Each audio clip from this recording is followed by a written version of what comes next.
Have you ever wondered what happens when the deadliest virus known to humanity gets into your system? It's a terrifying thought, but understanding the process is key to appreciating modern medicine. Let's explore the chilling journey of the rabies virus through the human body.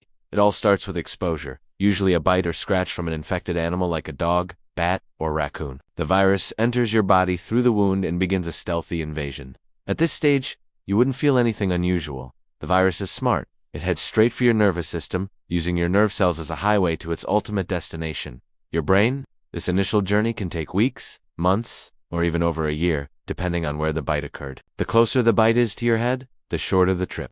During this incubation period, the person is completely asymptomatic and feels perfectly fine. This is the critical window for life-saving treatment. Once the virus reaches the brain, it's a race against time that, unfortunately, is almost always lost. The virus begins to multiply rapidly, causing severe inflammation of the brain and spinal cord. This is when the first symptoms appear, and they can be deceptively mild. It might start with flu-like signs, fever, headache, and a general feeling of being unwell. The site of the original bite might also become itchy or tingling. This phase, known as the prodromal stage, typically lasts for 2 to 10 days. While these symptoms seem common, inside the body, a devastating process is well underway. Following the initial symptoms, the disease progresses into its most recognized and frightening stage, the acute neurologic period. This is where the virus's effects on the brain become terrifyingly clear. There are 2 main forms this can take. The first is furious rabies, which occurs in about 80% of cases. The person may experience hyperactivity, agitation, and confusion. One of the most famous signs, hydrophobia, or fear of water, emerges. This isn't a psychological fear. It's due to excruciatingly painful spasms in the throat and larynx when trying to swallow. Even the thought of water can trigger these spasms. They may also develop aerophobia, a fear of drafts or fresh air. This stage is marked by periods of lucidity alternating with episodes of aggression and disorientation. The other form is paralytic or dumb rabies, which accounts for the remaining 20% of cases.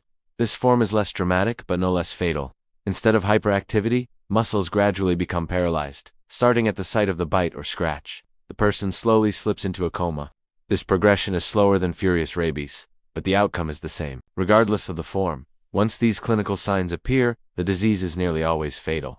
The final stage is coma, followed by failure of the respiratory and cardiovascular systems.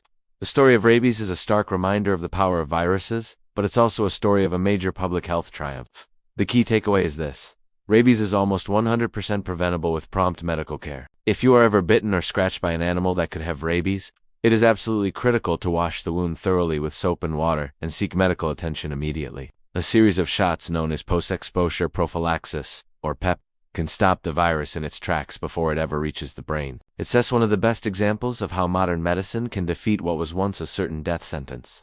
Thank you so much for watching and learning about this important topic with me. If you found this video informative, please give it a thumbs up and subscribe for more content. Stay safe, and see you in the next one.